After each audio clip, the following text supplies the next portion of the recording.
Graça e paz, queridos. Feche seus olhos por mais alguns segundos. Vamos contemplar a beleza do Senhor que está nesse lugar. Nesse momento, Senhor, talvez você vai sentir visitações angelicais do Senhor agora sobre você. Aquele lugar que estava doendo vai parar de doer agora, em nome de Jesus. Dor na coluna. O Senhor está me mostrando uma coluna meio que torta. Ele está endireitando essa coluna agora. Receba em nome de Jesus. Dor na perna, no joelho direito aqui. Receba a cura.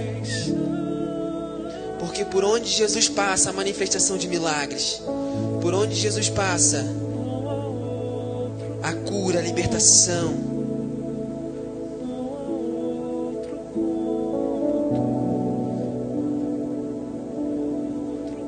Pode colocar lá, Rodrigo, para mim, por favor.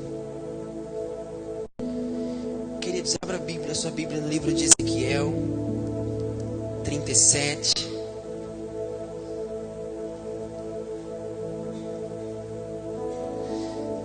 Nós vamos falar rapidamente, depois nós vamos voltar a orar novamente.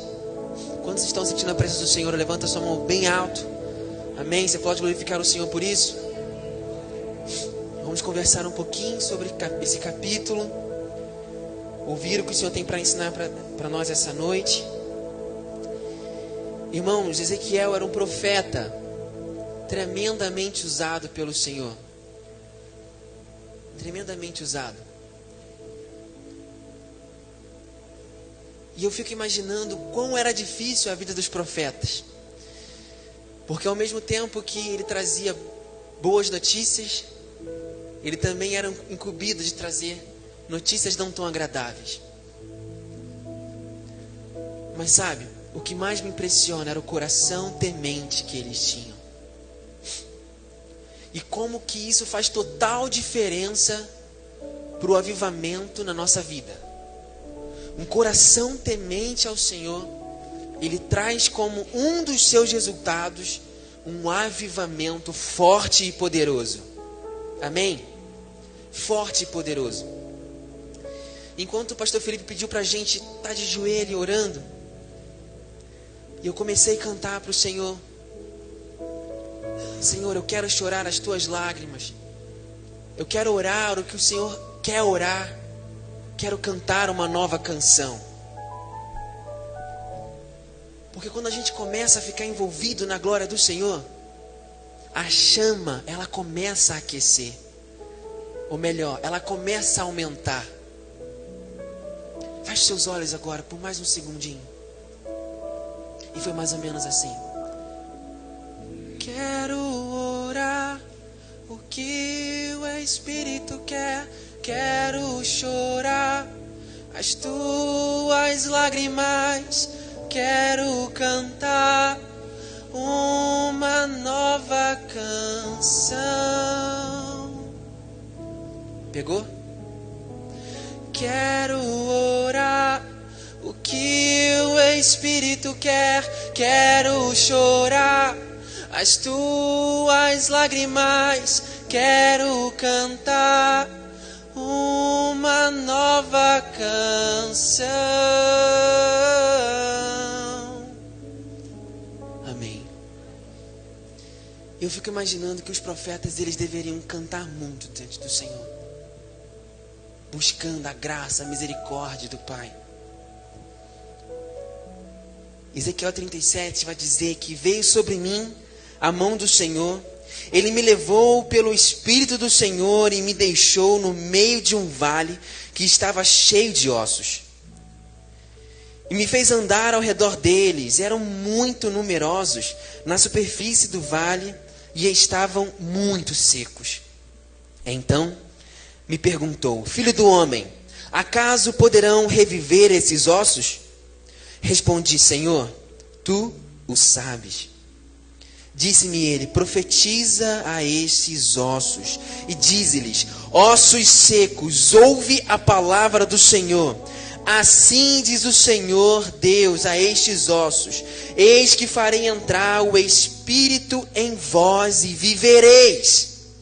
Porei tendões sobre vós, farei crescer carne sobre vós, sobre vós estenderei pele e porei em vós o Espírito e vivereis. E sabereis que eu sou o Senhor. Então profetizei segundo me for ordenado. Enquanto eu profetizava, houve um barulho, houve um ruído. Um barulho de ossos que batiam contra outros ossos. E que havia tendões sobre eles, e cresceram as carnes, e se estendeu a pele, e sobre eles, mas não havia neles o Espírito. Então ele me disse: profetiza ao Espírito, profetiza, ó filho do homem, e dize-lhe: assim diz o Senhor Deus: vem dos 4 ventos, ó Espírito, e sopra sobre esses mortos para que vivam. Profetizei como ele me ordenara, e o Espírito entrou neles, e viveram e se puseram em pé. Aleluia! Então me disse: filho do homem, esses ossos são toda a casa de Israel. Eis que vocês dizem, os nossos ossos se secaram, e pereceu a nossa esperança. Estamos de todo exterminados.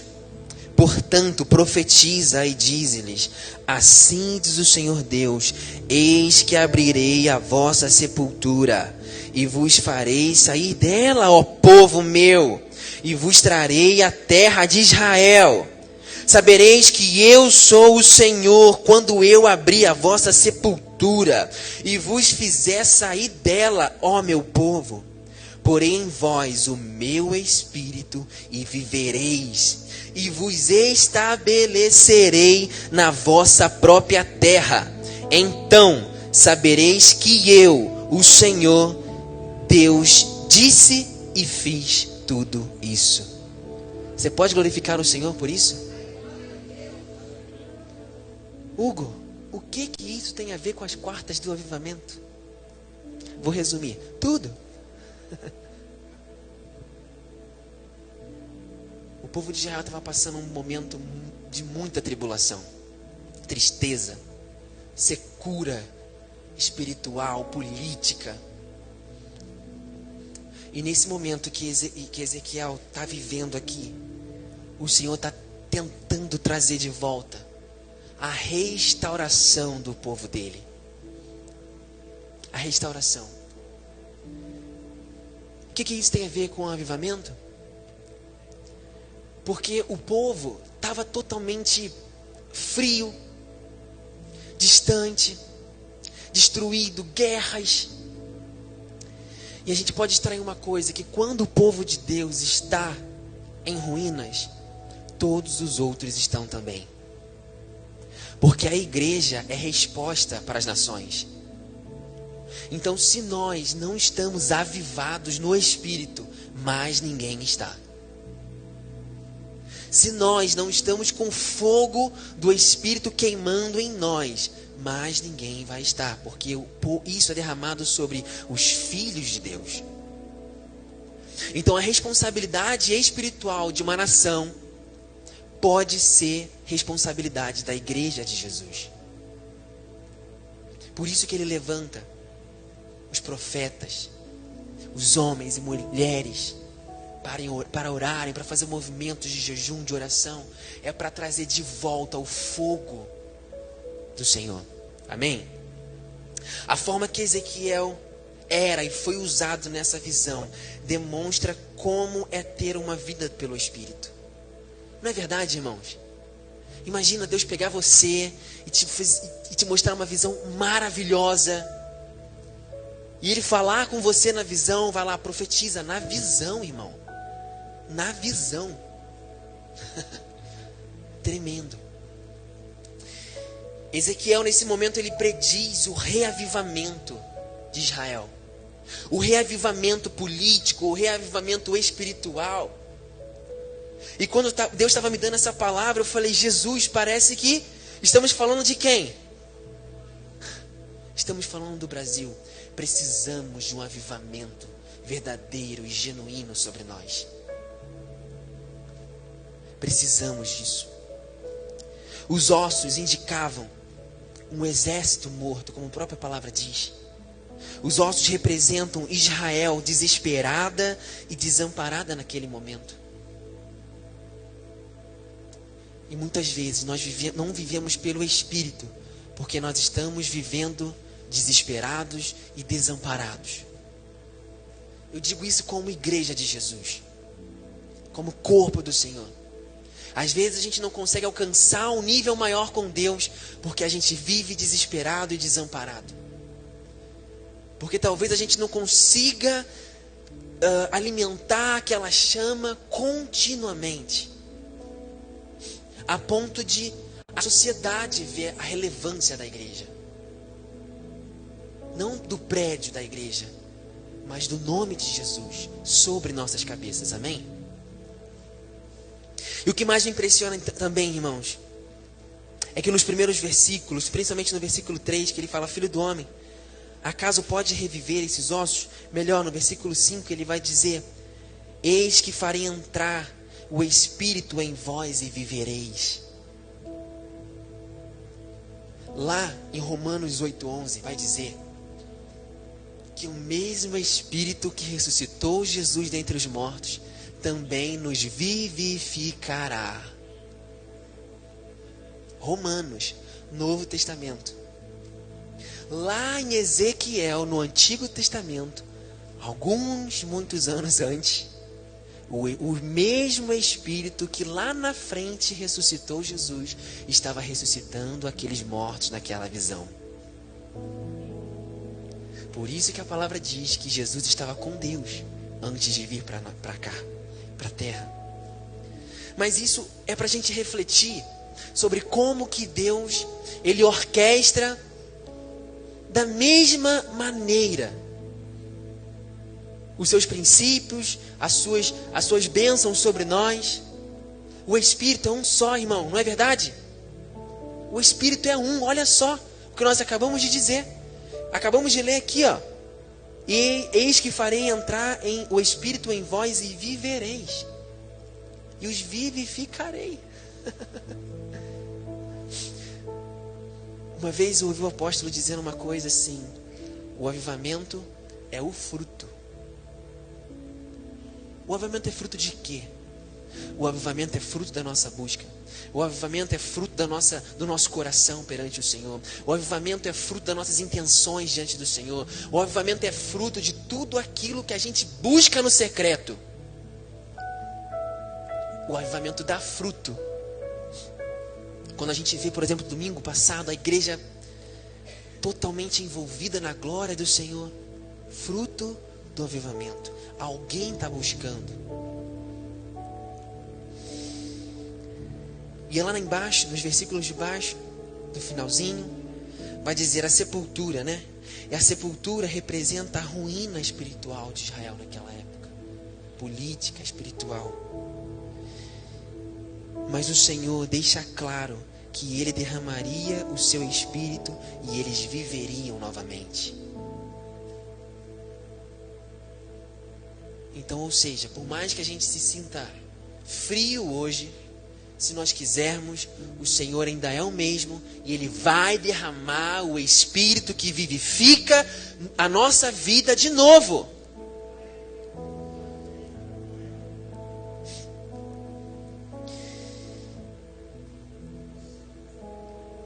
E o Senhor faz mais, ainda dizendo que os estabeleceria na própria terra. Irmãos, nós somos estudiosos sobre a história do povo de Israel. Temos aprendido que é a nossa história também. Hoje nós entendemos o quão era importante Israel ter a sua própria terra. E o Senhor diz ali que Ele ia os estabelecer na própria terra deles. Então olha que coisa tremenda. O Senhor trouxe Ezequiel, deu uma visão para ele de reavivamento sobre aqueles corpos mortos, fazendo nascer tendão, nascer músculos, nascer carne, nascer pele, e ainda por cima vir o quê? O Espírito dos 4 cantos da terra, ventos do Espírito dos 4 cantos da terra, para soprar sobre aqueles corpos. E depois disso, ele não acaba, ele termina a restauração, dizendo que eu os estabelecerei na sua própria terra. Hoje nós vemos Israel com a sua própria terra. Amém? E o mais lindo de nós imaginarmos é outra coisa. O Senhor soprou qual espírito sobre aqueles corpos? O espírito da vida. O mesmo espírito que ele soprou no Gênesis. O mesmo espírito que ele soprou nas narinas do homem, ele trouxe em forma dos ventos de todos os lados da terra e soprou sobre aqueles corpos e eles reviveram. O que Ezequiel e essa passagem tem a dizer para nós? Primeiro, para sermos usados pelo Senhor, temos que ser tementes ao Senhor. Nós temos que buscar uma vida de santidade diante do Senhor. Nós temos que vir para cá não para fazer número, mas simplesmente para dobrar os nossos joelhos e cantar uma nova canção. Porque aí sim a nação verá, olha lá, os filhos de Deus vivificados, os filhos de Deus reavivados, os filhos de Deus avivados, os filhos de Deus caindo fogo santo deles. Olha lá, os filhos de Deus resplandecendo a face de uma luz que ninguém consegue reconhecer, mas nós chamamos dessa luz de Jesus Cristo de Nazaré, e é Ele que vivifica todas as coisas. É Ele que faz reviver o morto. Irmão, nós estamos nessas quartas-feiras do avivamento. Deus deu esse propósito para a igreja.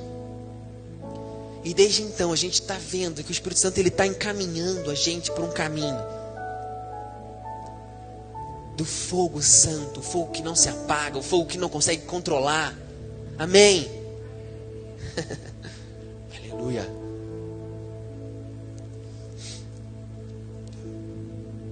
Nós vamos terminar agora com o Salmo 24, comecinho dele. E diz assim: Ao Senhor pertence a terra e a sua plenitude, o mundo e os que nele habitam, porque ele fundou-os sobre os mares e sobre as correntes a estabeleceu.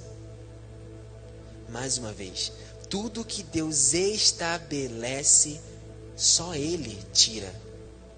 Tudo que Deus fala que está estabelecido, é como as leis imutáveis da natureza, da física, das outras questões, é imutável. Irmãos, Deus nos estabeleceu aqui para um motivo: glorificar o nome dEle. De gritar para o mundo que existe um rei e existe um reino desse rei. Amém? Vamos ficar de pé?